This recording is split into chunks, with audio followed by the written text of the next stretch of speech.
Caros alunos e alunas, aqui estou eu de volta para falar mais uma vez sobre a função educativa, que tanto afeta a profissão docente.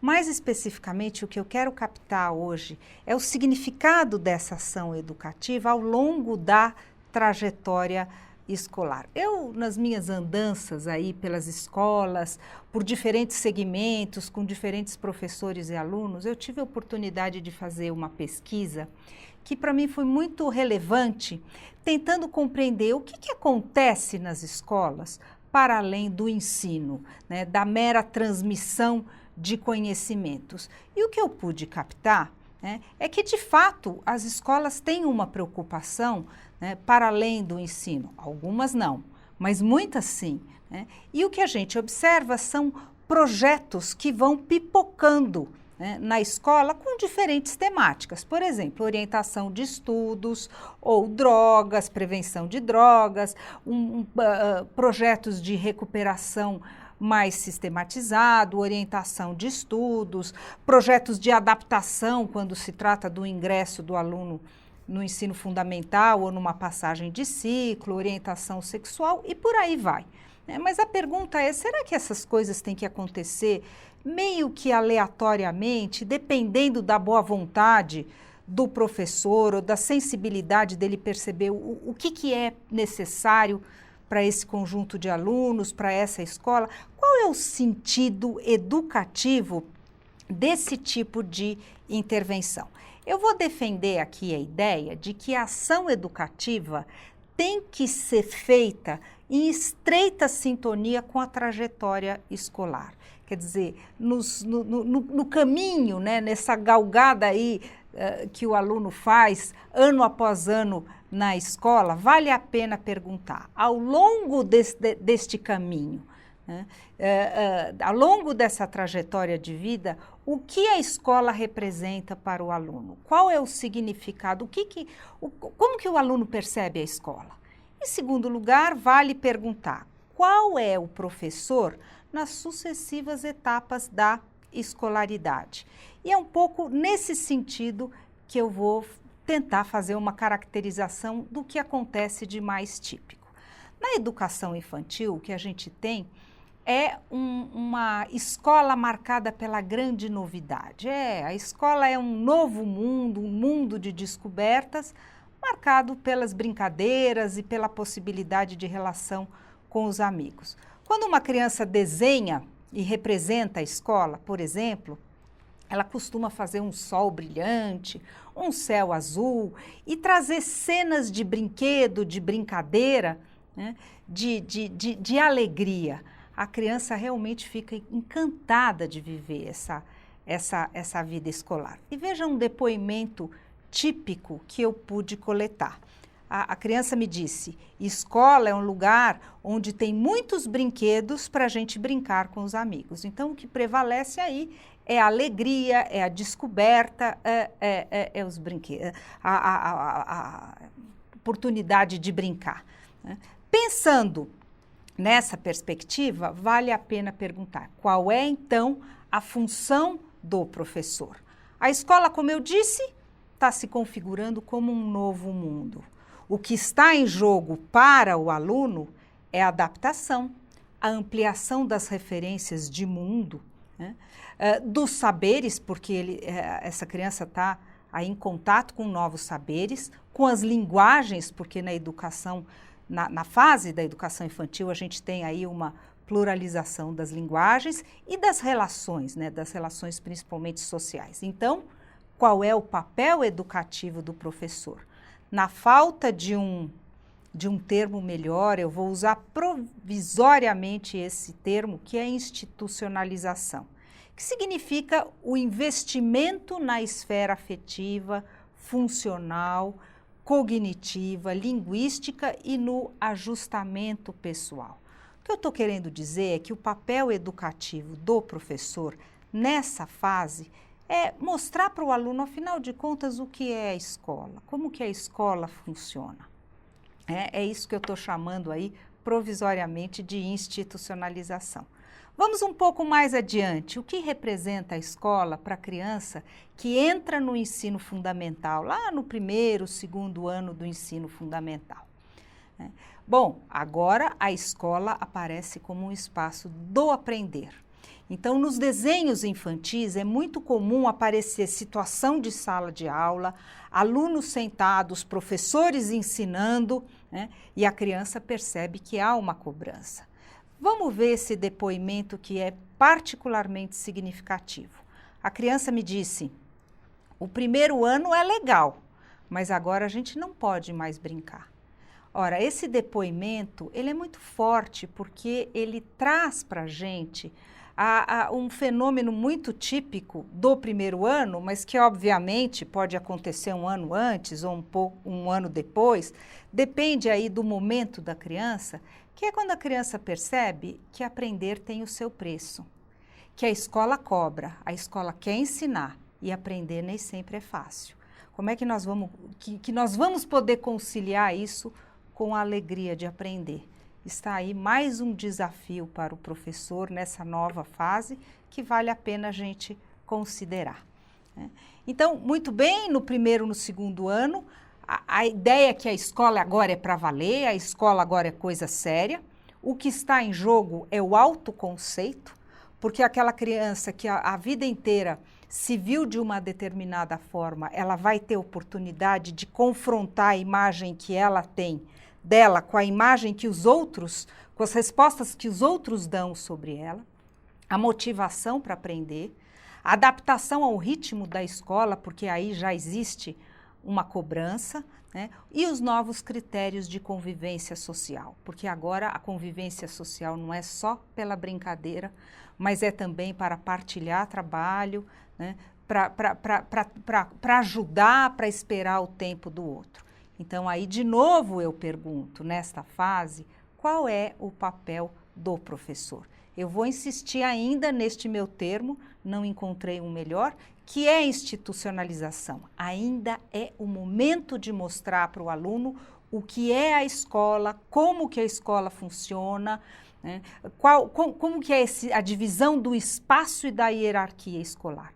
Eu diria que, nesse momento, a gente faz isso pelo apoio funcional, que é a organização do aluno, quer dizer, o caderno, a mochila, a lancheira, né? O fortalecimento do vínculo com o saber, é preciso querer aprender, gostar de aprender, a estimulação dos valores que regem a convivência social, você respeitar o outro, você ajudar o outro.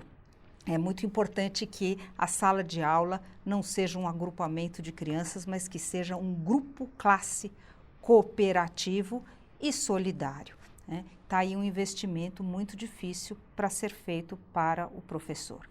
De novo, vamos adiantar o nosso ritmo, né? Lá pelo terceiro ou quarto ano, mais ou menos, gente, criança não é matemática, né? Aquela visão global que a criança tinha da escola, a escola é legal, eu gosto da escola, vai ser muito mais crítica, porque a criança percebe os múltiplos espaços da escola e as diferentes formas como ela se relaciona com isso, né? A escola aparece como um espaço plural. Vamos ver esse depoimento de um garoto, de uma menina do terceiro ano do ensino fundamental. Olha o que ela disse: gosto muito de escrever, gosto de pintar, mas não gosto de desenhar. Sou filha mais velha, tenho 11 amigas, não gosto de gente fofoqueira, não gosto de matemática, adoro ciências, gosto de estudos sociais e não gosto de português. Então, o que a gente percebe é mesmo essa pluralidade de sintonia com alguns espaços, de falta de sintonia com outros.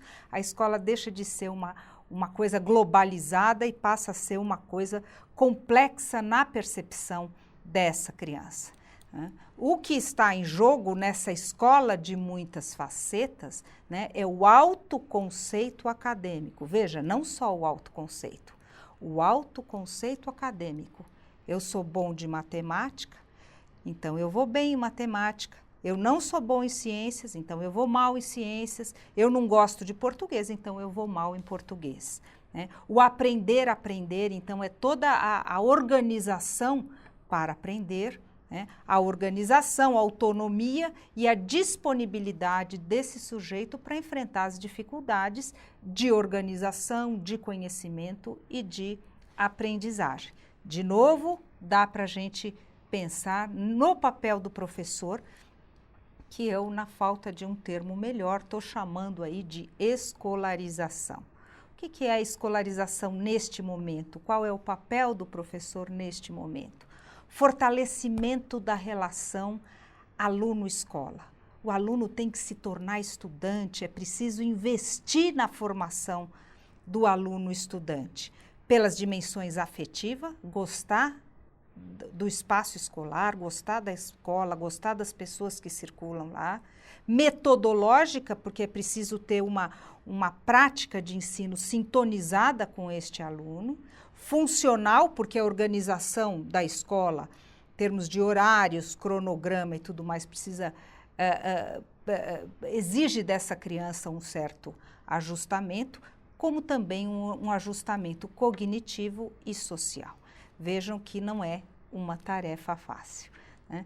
Um pouco mais adiante, a gente pode encontrar aí, neste segmento de 5º ao 9º ano do ensino fundamental, que a escola agora, que até agora era o grande centro do universo infantil, a grande referência, vai começar a competir com outros espaços. A criança percebe, a criança começa a viver o mundo mais intensamente e a criança começa a perceber que a escola é um entre tantos outros espaços, eventualmente até uma pedra no sapato, né? Vejam esse depoimento que eu pude colher com um aluno de 6º ano do ensino fundamental. Já são 4 horas e eu tenho que estudar para a prova de português, mas meus amigos me convidaram para jogar futebol. E eu vou jogar, e depois eu estudo. Me decidi, eu vou ir e depois estudarei. Mas se eu me atrasar e não der tempo de estudar e eu for mal na prova, minha mãe me mata. Mas se o meu time perder, eles me matam. O que eu faço? Filho, tá na hora de ir para a escola. Hoje você tem prova, esqueceu? Não, mãe, eu já tô indo. A prova, o futebol, era só um sonho e eu não estudei nada. Ai, meu Deus do céu. Então, nesse depoimento, a gente percebe aí uma tensão entre a vida escolar, as exigências da vida escolar e esse menino que fica dividido entre tantos espaços, entre o divertimento, a sociedade, os amigos, o futebol e as necessidades da escola, né? Antes da gente falar do desafio do professor, vale a pena esticar um pouco mais esse momento e pensar o que representa, né, na continuidade aí do ensino médio. Aqui, este mundo extraescolar se aprofunda, a ponto que a criança, o jovem no caso, percebe, ele reconhece a importância da escola, né, mas, ao mesmo tempo, né, ele tem que lidar com a disponibilidade para investir na aprendizagem, né? Vamos ver este depoimento de um rapaz do 2º ano do ensino médio. A escola é importante, super importante, vestibular, trabalho, mas é um saco aguentar isso aqui. O que salva são as minas. É verdade. Os meninos estão pensando nas meninas e as meninas estão pensando nos meninos. E isso ocupa um tempo enorme e é preciso uma energia enorme para lidar com isso.